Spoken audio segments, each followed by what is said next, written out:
Hi,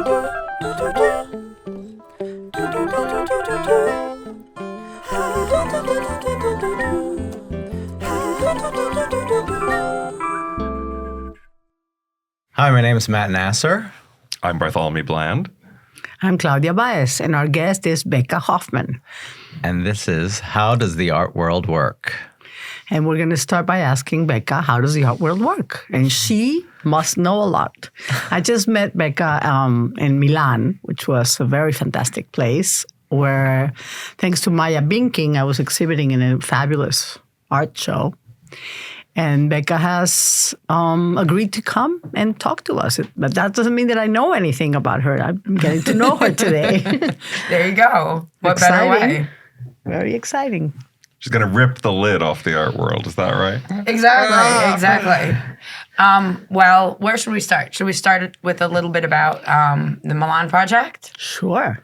So the Milan Project is one of 74th Art's global nomadic projects. 74th Arts is a company I founded a little over a year ago, that produces citywide cultural events that combine exhibitions and art fairs and sort of tastes of every sense into one. They're meant to be a different answer to the ways that we commune about creativity. So in Milan, we had this fabulous exhibition, as Claudia said, called Influencers. Not in the way that we know now, more in the way of influential women artists, from Cindy Sherman to Louise Bourgeois to Carol Rama to Barbara Hepworth. And we took over an old refrigeration plant that actually is now a sort of small auction house, which was quite wonderful. But that's not really what you want to hear about. But that gives you a little context for how Claudia and I met. Claudia had two amazing pieces on view depicting some of her versions of Cindy Sherman's film stills. That's right. And we should go back a little bit about your bio. Yeah. You've been in the art world My for entire life, right? Pretty much don't really know much else. I do know event planning because that comes with what I do. But when I was a kid, my mother owned an art gallery, and I always said I'm never, ever, ever going into the arts. I actually wanted to be a criminal psychologist. Oh, really? Was that coming out of the art world? Yeah, I was going to use that. Yeah, exactly. The figures that you knew in the art world? Exactly. You had a lot of insider information. Tons of insider information. Thought I could repurpose it and use it in a different way. And then when I was at Dartmouth, I helped open the first student art gallery. And really kind of found my love for art there. Then I proceeded to go to London, got a master's from Sotheby's, and felt that I needed that extra degree, so I did it. Then I worked for galleries in New York for about a dozen years, and never really found my passion there. And ended up, the last gallery I ran was Andrew Edlin Gallery when he went out to purchase the Outsider Art Fair.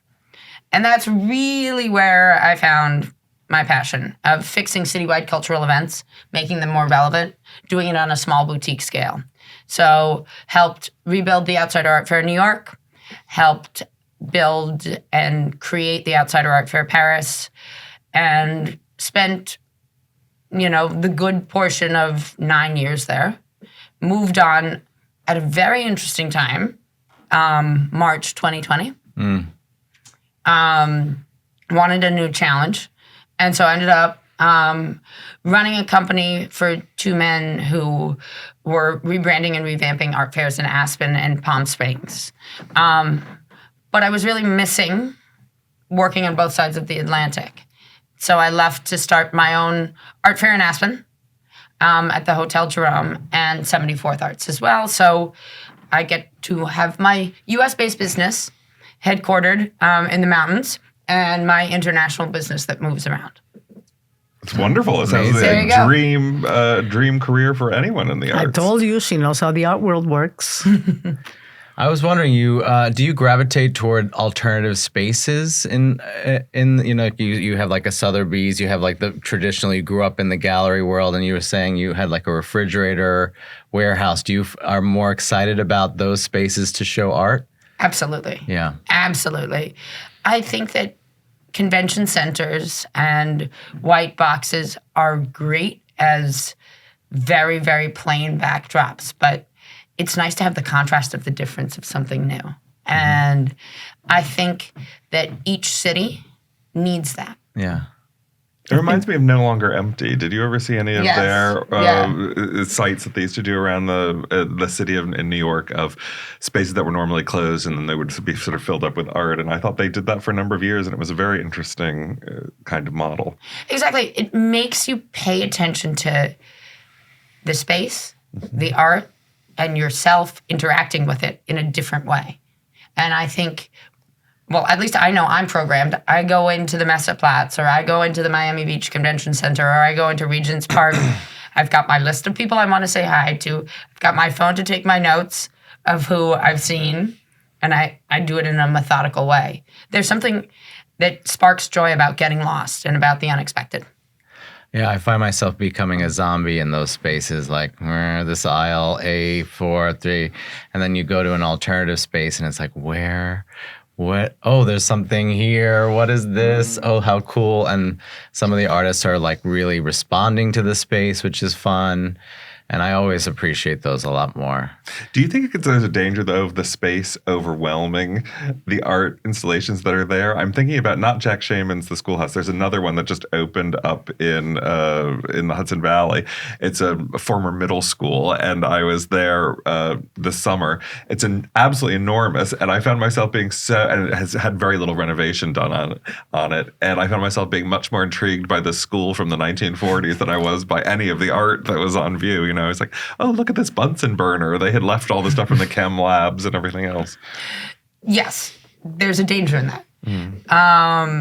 That sparks a memory of years and years ago. I went to a light art museum in an old German brewery, and I was more interested in the sort of dynamics of the brewery and how it functioned than the light art. So you have to be careful about it, a good balance. Well, there's the Park Avenue Armory. I once went to see, I forgot the artist's name, but it's such a big space. And they gave it to this one artist, and she was doing this thing where like the pigeons were going to fly from one side to the other. And she brought like a lot of pigeons, but there were just not enough to make an impact. It was like you're standing there. It's such a big space. She needed like 10 times the amount of pigeons for it to work. As far as I was concerned, I mean, other people thought it was great.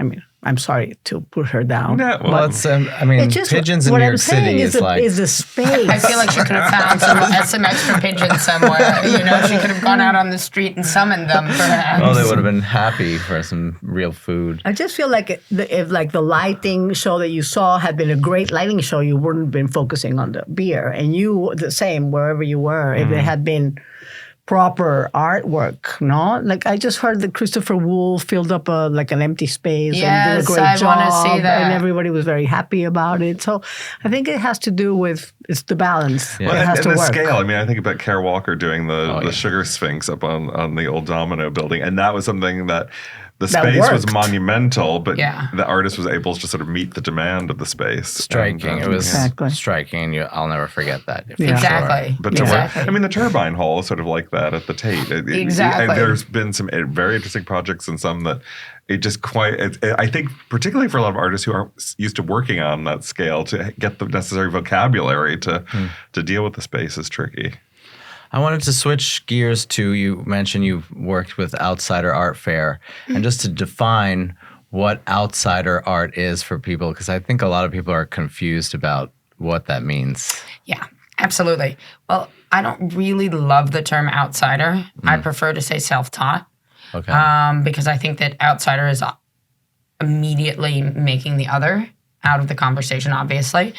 And it's people that have come to art based on a need from here and no training, right? So there's a lot of people that come to art with both, but in this capacity, they've come just from the heart in a meaningful way, whether it's a form of communication because of mental and physical disabilities, whether it's they were a banker and decided to become an artist, whether, one of the most famous of the outsider artists, Henry Darger, who was a janitor, and they're telling a story in a different way. And when I got involved in working with Andrew Edlin, I just really sort of fell in love with the rawness of the creativity and the honesty of it's outside of that system that we're talking about that exists in the art fairs where you feel like you're a little bit of a zombie. Mm-hmm. How do you feel about the term visionary artist? And I'm thinking about Baltimore and the Museum of Visionary Art there. Do you like that term, or do you think it... I don't mind that term. That term takes me down a different route too. Mm-hmm. But I do think that that's better than outsider. Okay. I think it's important that, yes, people know in this country outsider, and in France art brut, right? But I think self-taught encompasses a broader range. That makes so much more sense. Now it's like, oh yeah, okay, that. Yeah. Because we've had that discussion where, like, what is is outsider? It? Outsider, they're in exactly? New York City, and this is, Are we rebranding as the Insider Art Fair? I don't know. Right? Everything else is the insider. But you need somebody from the inside to discover the outside, to bring it inside. Exactly. But the idea of self-taught and that idea of communication, needing to be an artist in that way, and not, I'm going to Pratt and I'm going to draw the perfect thing and, XYZ to the spot. But no offense to graduates of Pratt. How does the 74th Arts work? Like, for example, I'm always telling Matt, we need an art fair in Quogue. My husband loves to be in Quogue in Long Island, in this little town that is very near the city and it's very, small. Mm-hmm. So I've been thinking we should have an art fair there to make it exciting. But I don't know how to, there's this Quogue club. It has rooms. So I know that your Aspen thing is in a hotel. Yes, and my Marseilles thing next summer is also in a hotel.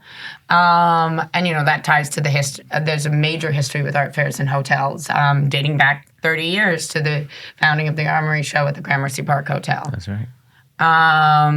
So I think to answer your question about all points out east, if I'm going to include Quogue in that, there have been people who have tried to do art fairs there in the past that I don't really think have been able to maintain a sense of quality over the long term. I think that there's a dearth of discretionary wealth who would be interested in a high quality fair, but there's two concerns there. One, does it have the New York problem that it's too close to New York? Question. Two, does it have the I've left my brain in Manhattan problem in that it's Rosé Beach, garden party, repeat? So I think you've seen certain projects that have been successful, and I think that's why more galleries out there are successful, because of the fact that it's part of this sort of social cycle of activities. I'm not saying no to the idea of an art fair in Quogue, but I think you would need to do it in the exact right way and make sure that it aligns with the series of other events. I think if you did it on a weekend where there were a lot of charity benefits and you knew that a certain number of people were going to be out there, that could be an interesting concept. You raise a very good point about New York or other major international cities as sort of a centrifugal force, and that there's kind of these satellite spaces around them. It's like, how far out of New York do you have to get before it's too close or not too close to New York? Exactly. Well, so there have been art fairs that have, there's the Upstate Art Weekend where you get to sort of go around to studios and galleries like what we were just discussing.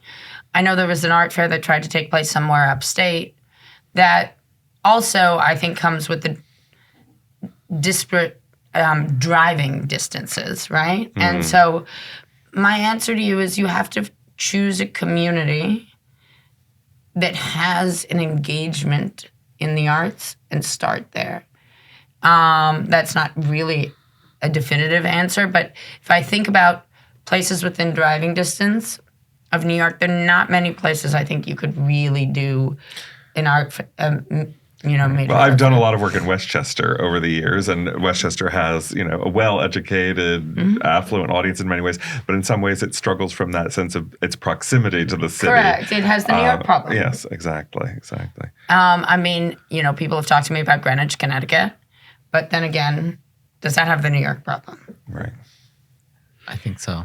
And also the point that you made of like the rosé repeat, when I've seen art fairs out in the Hamptons, it's been like the art is like, I feel like people are trying to get like the beach house, like this is for the beach house, or this art is, flowers, and that's why we need a good art fair. But I mean, I find the need for it. There's an art fair out there that was a total fiasco this past, not this summer, but the summer before.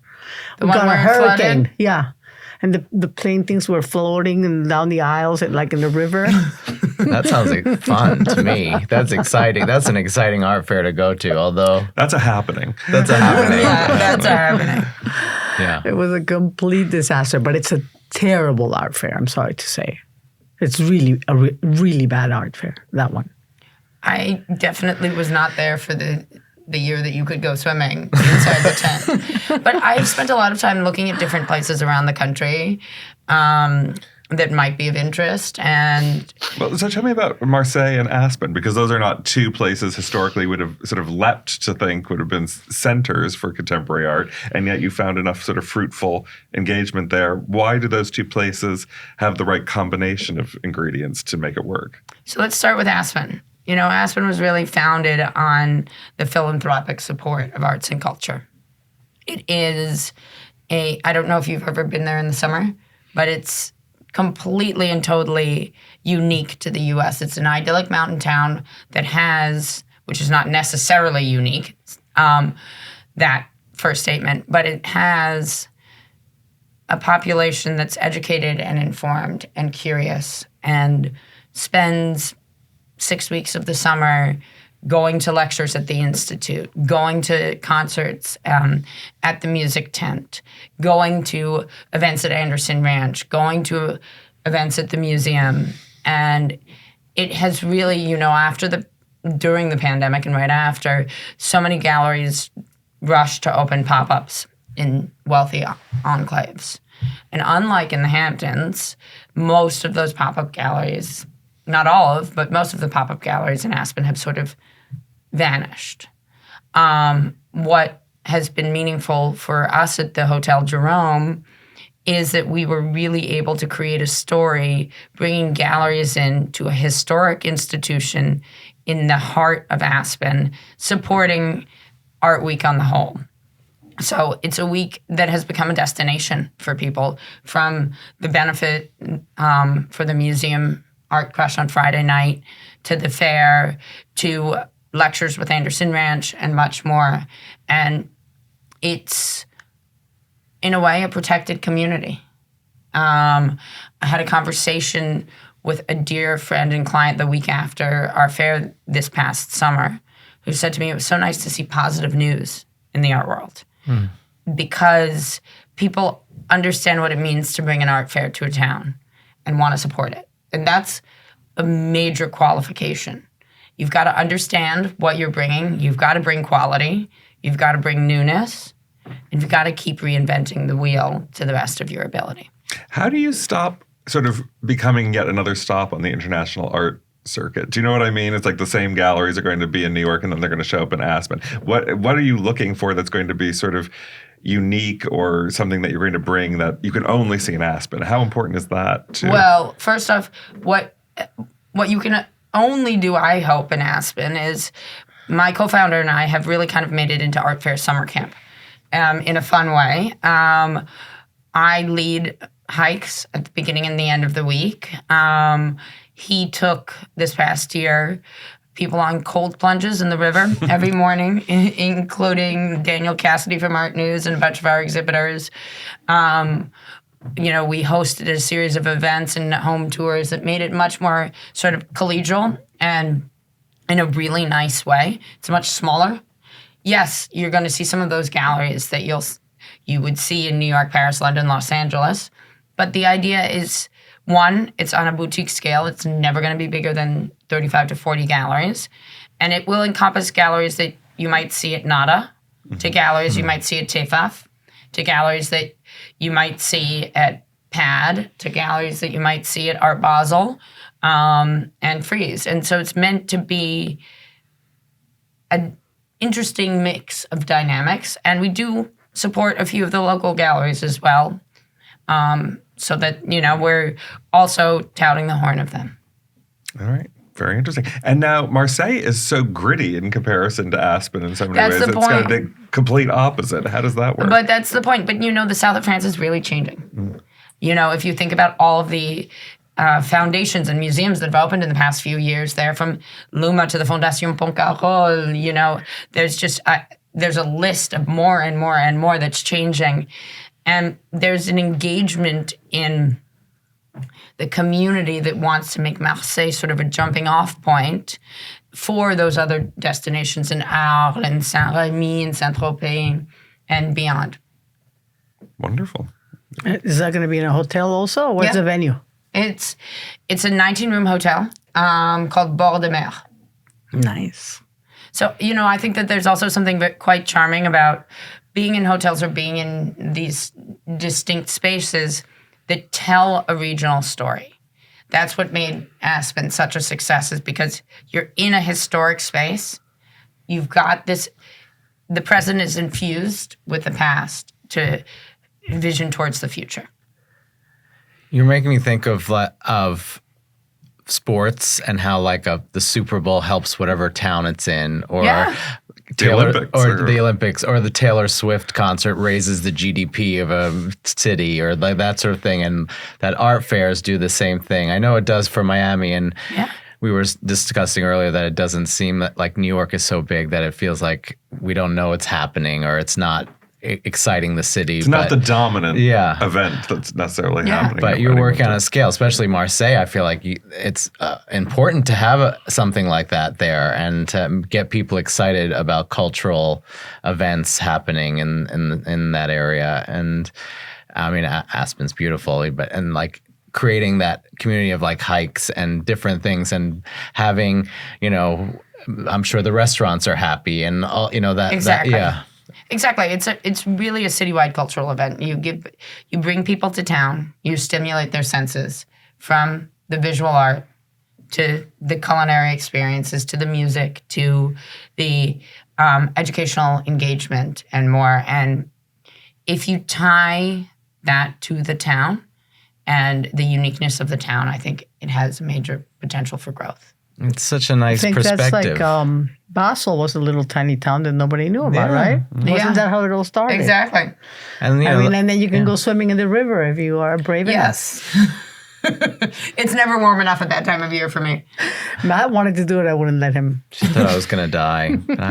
I would have happily died in Basel, in the river. No, I would. I'm glad. I'll do it next time. But it's the headlines you hear is who sold, what sold, how much, who bought, who. And you think about, that's all you sort of think about for art fairs, and it's driven that way. And to talk with someone that's organizing these fairs and to have that perspective is really refreshing. Yeah. Well, I was going to say, I'm very curious, because you've had this career in the gallery world, and now you're essentially doing event planning, right? Or happening planning. Yeah, I've been art fair event planning for about 14 years. And I'm sure you still have your ties to the gallery world. Can you give us some insight into, we keep hearing how the art world is struggling, how galleries are struggling, how mid-level, whatever that is, galleries are struggling. Do you have any insights into what they're doing and how they can sort of change their model to become more financially viable? If you did, I'm sure you'd be telling us here. If I did, I think we have to be more nimble. I think a lot of what I'm hearing from clients, galleries that I talk to, is that they're rethinking how their methods of doing business. They're rethinking what fairs they go to. They're rethinking whether they do pop-ups. They're rethinking how to engage. And I think we're currently living in a moment where there's a lot that's out of our control. And no matter whether or not you put your best proverbial foot forward, there's not necessarily always a solution. And, you think about going down to Miami and what are there, 25, 30 fairs, something of that note? Yeah. Are there enough people to go around to support all of the galleries that participate in them? Well, it's a question. There are probably enough people to go around, but are there enough buyers? That's Yeah, really the exactly. question, right? There's no short. I mean, we were going to talk about civic engagement, and there probably is substantial civic engagement for all of those fairs, but that's not the same. Exactly. As moving beyond what they say, the looky-loos. That's The looky-loos. But that's what I mean, that you need communities that understand and can support. Right. So do I have the solution? No, unfortunately I don't. But I'd say being more nimble. And I think quality is lacking. Yeah. I think we need to improve quality. I think when things get to a better level, things will move better. I just really believe that the standards are very low. Anything goes. The art Maybe that's is just really, speaking to the volume of people who want to be artists and people who want to have galleries. And Don't you believe that? Don't you agree? I mean, it has really, instead of going up, it's gone down. I mean, we should be striving to be Michelangelo, not Dan Flavin. I kid you not. Flavin. What I is love that? Dan Flavin. What is it? Buy a light bulb and put it in different shapes? Here What's we the go. story? Here we go. It's Sorry. no, it's okay. I like it. But I get edited out a I was lot. there. No, it's okay. Michelangelo had lots of assistants. Who's to credit those people? I was thinking that in art fairs, like for example, in this environments that you have, like rooms, there should be like poetry reading. Yeah. But not reading, like people that know poetry, like you guys, they both know how to recite. I don't know how to do that, but it's so beautiful to hear somebody just say a poem out loud. you know? I agree with and you. it could have like a room with poetry and then people drawing at the same time, whether people are doing poetry. I mean, we need I to will contrast that to what I saw in expand. Miami last year, which was Botox booths being set up, on the edge of the fair, so they're like get I signed stabbed up and for jabbed. it, but I didn't get a space in line. I know. You got to try again this They know year. your audience. Perhaps we could combine those two things. Botox and a soothing poem while the needle is going in. Yes, but of course it's hard to monetize those things, right? I mean, It's at the very end hard of the to day, monetize those. it's sort of like, I mean, what do you see as the role of sort of nonprofits or foundations in supporting some of this stuff? Or can those things run as a sort of an auxiliary to a commercial fair? Should those things be glommed together? Are they glommed together at certain points that you've had experience with? I try to believe that creativity exists everywhere. And that comes a lot from my outsider art fair days, that I don't like to put things in boxes. So if we can support film and music and poetry and art and food and dance and theater, it's great. But you're right. You have to figure out how to monetize those things, or they have to be an additional... supported by They have to be by supported. charitable endeavor, right? They have to be supported, and that's not always easy, because if you're going out and trying to say, I really want to build up this organization that does these amazing dance performances, well, who's going to pay to make sure that those dance performances exist, right? And so, yes, there are times that you can work with foundations and nonprofits. Are the nonprofits usually, for instance, a local museum, are they usually eager to sort of get on board with what you're doing or sort of capitalize on that momentum and energy? I mean, in Miami, we were talking about Miami earlier, I do think that the museums use this sort of commercial endeavor of Miami Art Week to bolster up their own reputation, international reputations, bring in their most prominent artists. I mean, there's a real kind of buy-in on the nonprofit side there. There's a sense of synergy of bringing an event to town that brings in new people, that supports, all of the institutions in and around town, which I think, as we go back to Miami, they do a really good job with that. Aspen does a good job with that. I think when you talk about New York is just too big for all of the institutions to feel as supported.